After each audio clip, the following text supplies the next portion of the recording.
Question number 18, 20 metre त्रिज्या वाले एक वृत्ताकार मोड़ पर सड़क को 36 किलोमीटर प्रति आवर की चाल से चलने वाले वाहन के हिसाब से झुकाया गया है। यदि टायर एवं सड़क के बीच स्थितिज घर्षण गुणांक 0.4 हो तो वाहन की न्यूनतम एवं अधिकतम चाल बताएं, ताकि वाहन सड़क पर न तो ऊपर की ओर फिसले न ही नीचे की ओर। तो देखो यहाँ पे त्रिज्या दे रखी है आर कितना 20 मीटर, इसका घर्षण गुणांक म्यू दिया है 0.4 और वेग दिया है चाल दिया कितना 36 किलोमीटर प्रति आवर। ये इसकी क्या चाल दी हुई है। किलोमीटर प्रति आवर को मीटर प्रति सेकंड बदलने के लिए 5/18 का मल्टीप्लाई कर देंगे तो यहां से v हो जाएगा कितना 36 गुणा 5/18, 18 गुणा 36, 36/18 2 गुणा 5, ये कितना 10 मीटर प्रति सेकंड। ये क्या होगा इसका वेग हो गया। अब देखो यहां पर वृत्ताकार रोड बना लेते हैं। इस तरह से वृत्ताकार रोड इस तरह से उठा हुआ है कि इस पर 36 किलोमीटर प्रति आवर की चाल से चल सके कोई वाहन। तो यहां पर ये मानते हैं इसका 36 से झुकाव कितना है थीटा। तो ये हमें थीटा निकालना है। यहां पर एक मान लो वाहन दिया हुआ है, ठीक है, वाहन का द्रव्यमान अगर m है तो नीचे क्या लगेगा mg और इस सतह के लंबवत क्या लगेगा नॉर्मल। इस नॉर्मल के घटक कर लेते हैं। नॉर्मल का जो ऊर्ध्वाधर घटक होगा ये थीटा, तो ये भी कितना थीटा ही होगा, ठीक है। तो नॉर्मल का ऊपर की दिशा में घटक कितना हो जाएगा n cos थीटा और क्षैतिज घटक कितना हो जाएगा n sin थीटा। ये जो n sin थीटा है यही अभिकेंद्रीय बल की तरह कार्य कर रहा है। तो n sin थीटा हो जाएगा mv²/r और n cos थीटा किसको बैलेंस कर रहा है mg को। तो यहां से क्या लिखेंगे देखो n cos थीटा या n sin थीटा ले लेते हैं। तो n sin थीटा क्या अभिकेंद्रीय बल की तरह कार्य कर रहा है, तो mv²/r, n sin थीटा बराबर mv²/r। और यहां से क्या लगाएंगे n cos theta, n cos theta कितना हो जाएगा mg के बराबर। ये समीकरण नंबर 1, ये समीकरण नंबर 2। समीकरण नंबर 1 में 2 का भाग दे देते हैं तो n से n कट जाएगा, sin theta upon cos theta कितना बचेगा tan थीटा। तो tan थीटा हो जाएगा कितना mv², m से m कट जाएगा तो ये बचेगा कितना v²/rg। tan थीटा कितना v²/rg। v कितना दिया 10 मीटर प्रति सेकंड, तो 10 का स्क्वायर, r कितना दिया हुआ 20 और g कितना 10, 10 से एक पावर कट जाएगी 10/20 कितना हो जाएगा 1/2 या 0.5। tan थीटा का मान कितना निकला 0.5।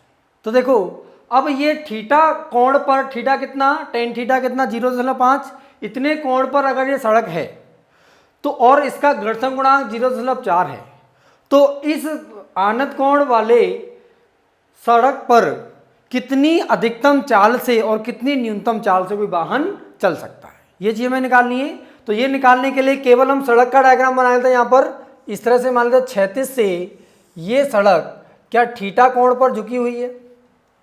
यहां पर हमने क्या मान लिया वाहन का द्रव्यमान मान लिया कितना है m है, तो नीचे क्या लगेगा यहाँ पर mg, नीचे लगा कितना mg, ठीक है ना। नॉर्मल इस दिशा में लगेगा n, ये लगा नॉर्मल।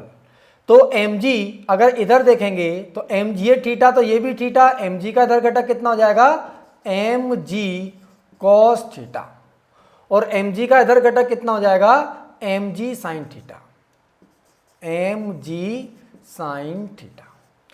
अगर हम इस कार पर या वाहन पर बैठकर देखेंगे तो इस पर क्या एक अपकेंद्रीय बल लग रहा है और अपकेंद्रीय बल इस दिशा में लगेगा कितना mv²/r, mv²/r एक अपकेंद्रीय बल लग रहा है, ठीक है।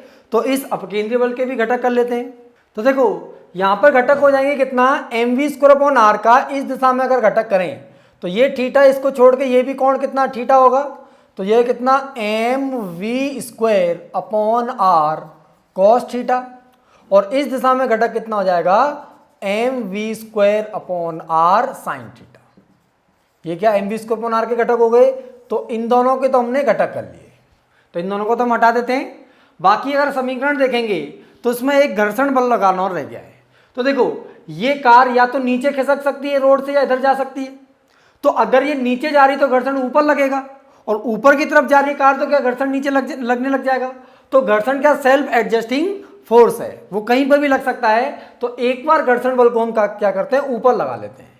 तो इस दिशा में क्या लगाते हैं, घर्षण बल लगाते हैं, कितना F। ऊपर की दिशा में, जब वेग की दिशा में घर्षण बल लगेगा तो वेग का न्यूनतम मान आएगा, और जब नीचे लगाएंगे तो घर्षण बल का अधिकतम माना जाएगा।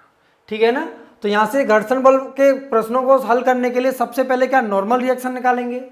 तो यहाँ से देखो नॉर्मल रिएक्शन निकालने के लिए यहाँ पे लिखेंगे n बराबर कितना हो जाएगा, mg cos theta, mg cos theta plus कितना हो जाएगा, mv square upon r sine theta.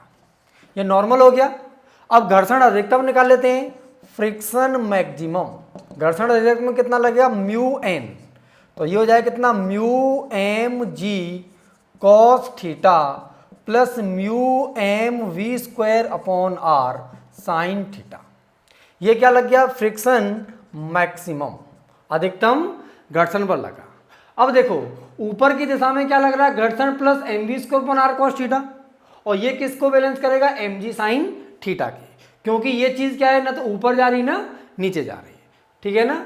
तो यहां पे लिखेंगे क्या, friction plus friction maximum plus M V square upon R cos theta, किसको बैलेंस कर रहा है, एम जी साइन थीटा को। यहां से अगर हम निकालेंगे M V square upon R cos theta बराबर M G sine theta minus के फ्रिक्शन मैक्सिमम। ठीक है। अब देखो यहां से क्या लिखेंगे, M V square upon R cos theta बराबर M G sine theta minus के घर्षण बल।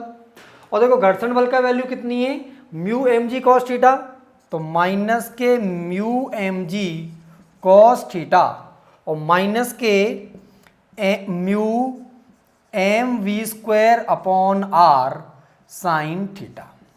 अब यहां से हम वेग को निकालते हैं।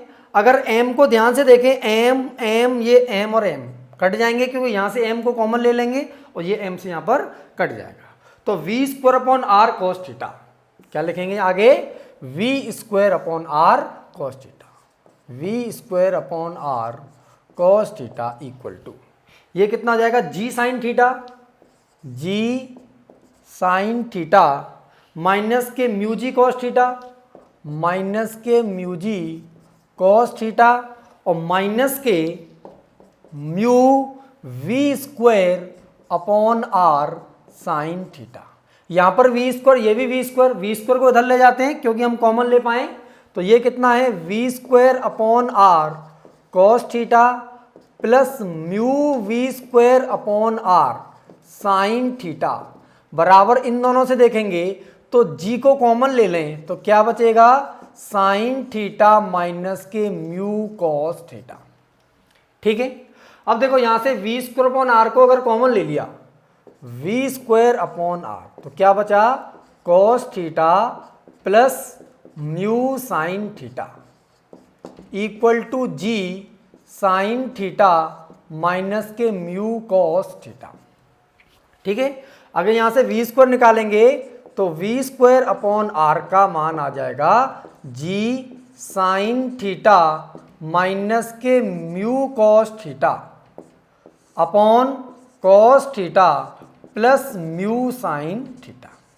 और यहां से वी स्क्वायर निकालेंगे तो आर का मल्टीप्लाई हो जाएगा और वी लगाएंगे तो रूट भी आ जाएगा। तो एक साथ कर लेते हैं, रूट के अंदर R G sine theta minus के mu cos theta upon cos theta plus mu sine theta. अब यहाँ से थोड़ा जगह कम बची है तो थोड़ा फास्ट स्टेप करेंगे। हमने ऊपर और नीचे साइन थीटा से डिवाइड दे दिया, या ऐसा करते हैं ऊपर और नीचे कॉस थीटा से डिवाइड देते हैं। कॉस थीटा से डिवाइड देंगे तो v हो जाएगा कितना, रूट के अंदर कॉस थीटा का डिवाइड दिया तो ये are G sine theta upon cos theta कितना, टेन थीटा माइनस के कॉस थीटा में कॉस थीटा डिवाइड में केवल क्या बचेगा, म्यू अपॉन कितना, कॉस थीटा से तो डिवाइड दे दिया हमने, तो यह बचेगा one plus mu sine theta upon cos theta क्या हो जाएगा, टेन थीटा। यहां से देखो टेन थीटा का मान कितना, 0.5, और म्यू का मान कितना 0.4। v निकालने के लिए रूट के अंदर r का मान कितना है 20, g का मान कितना 10, टेन थीटा कितना 0.5 minus mu 0.4 upon 1 plus mu कितना 0.4 और टेन थीटा कितना 0.5। इन वैल्यू को जब हम सॉल्व करेंगे तो ये निकल के आता कितना 14.7 किलोमीटर प्रति आवर। किलोमीटर प्रति आवर। पहले ये वैल्यू क्या मीटर प्रति सेकंड में निकलेगी और मीटर प्रति सेकंड में 18/5 का मल्टीप्लाई कर देंगे तो ये किलोमीटर प्रति आवर में आ जाएगी। तो इसका न्यूनतम वेग 14.7 किलोमीटर प्रति आवर हो सकता है। हाँ तो अब देखो अगर इस वेग का मान बढ़ाते जाएं तो इधर अपकेंद्र में mv स्क्वायर पर r बढ़ेगा तो इसका ऊपर की दिशा में जो घटक है उसका मान बढ़ता जाएगा। उसका मान जब बढ़ता जाएगा तो ये कार के ऊपर की तरफ इस पर बल बढ़ता जा रहा है तो ये रोड पर ऊपर खिसकने की संभावना बढ़ती जाएगी। जैसे ये mv स्क्वायर पर r cos थीटा का मान mg sin थीटा से ज़्यादा होगा तो घर्षण बल का नीचे लगने लग जाएगा। वेग बढ़ता जाएगा, घर्षण नीचे लगता जाएगा और अधिकतम घर्षण कितना लग सकता है अपने मैक्सिमम मान के बराबर। तो वेग इतना बढ़ा सकते हैं कि अधिकतम घर्षण बल नीचे लग पाए। तो इस टाइम पे ये घर्षण बल का मान किधर हो जाएगा, नीचे हो जाएगा। कितना एफ मैक्स। और इन दोनों को कौन बैलेंस करेगा, mv square upon r cos theta. ठीक है ना। तो इस पर यहाँ पे करते हैं क्या, mg sin theta plus F max. ये किसको बैलेंस कर रहा है, mv square upon r cos theta. ठीक है। यहां से देखो वैल्यू रख लेते हैं कितना, mg sin theta plus F maximum. Maximum force कितना है, mu mg cos theta plus mu mv square upon r sin theta. Mu mg cos theta plus mu mv square upon r sin theta equal to हो जाएगा कितना, mv square upon r cos theta. ठीक है। हमें देखो v निकालना है तो इसको हम उस डायरेक्शन में ले जाते हैं। यहां से क्या mg को कॉमन ले लेंगे, इतने में से इसमें से क्या करते हैं, हम mg को कॉमन ले लेते हैं। तो यहां से हमने mg को कॉमन लिया तो कितना बचेगा, sin theta plus mu cos theta. sin theta plus mu cos theta. इधर हमने mv स्क्वायर अपॉन r को कॉमन ले लिया, mv स्क्वायर अपॉन r। तो यह क्या बचा, cos थीटा और ये टर्म्स इक्वल के उधर जाएगी तो क्या बचेगा, माइनस के म्यू साइन थीटा, क्योंकि नेगेटिव हो जाएगी। तो cos थीटा माइनस के म्यू साइन थीटा। ठीक है। यहां से देखो m से m कट गया। अगर v स्क्वायर निकालना है तो r का मल्टीप्लाई और इसका डिवाइड हो जाएगा। तो यहां से हम क्या निकाल लेते हैं, v स्क्वायर। देखो v स्क्वायर हो जाएगा कितना, r का मल्टीप्लाई और g, are G sine theta plus mu cos theta upon कितना हो जाएगा, कॉस थीटा माइनस के म्यू साइन थीटा। यहां से क्या निकाला हमने, v स्क्वायर। तो देखो v हो जाएगा यहां से कितना, रूट के अंदर v हो जाएगा कितना, रूट के अंदर R G sine theta plus mu cos theta upon cos theta minus के म्यू साइन थीटा। ठीक है ना। अगेन इसमें हम क्या करेंगे, कॉस थीटा का भाग दे देंगे, कॉस थीटा का समीकरण में भाग देंगे तो v कितना हो जाएगा, रूट के अंदर आर जी, कॉस थीटा से भाग दिया तो sine theta upon cos theta हो गया टेन थीटा। ये हो जाएगा कितना, tan theta plus mu, cos theta से कॉस थीटा भाग देंगे तो एक आएगा, अपॉन कॉस थीटा से भाग देते कितना हो जाएगा, एक माइनस के mu sine theta upon cos theta कितना हो जाएगा, टेन थीटा।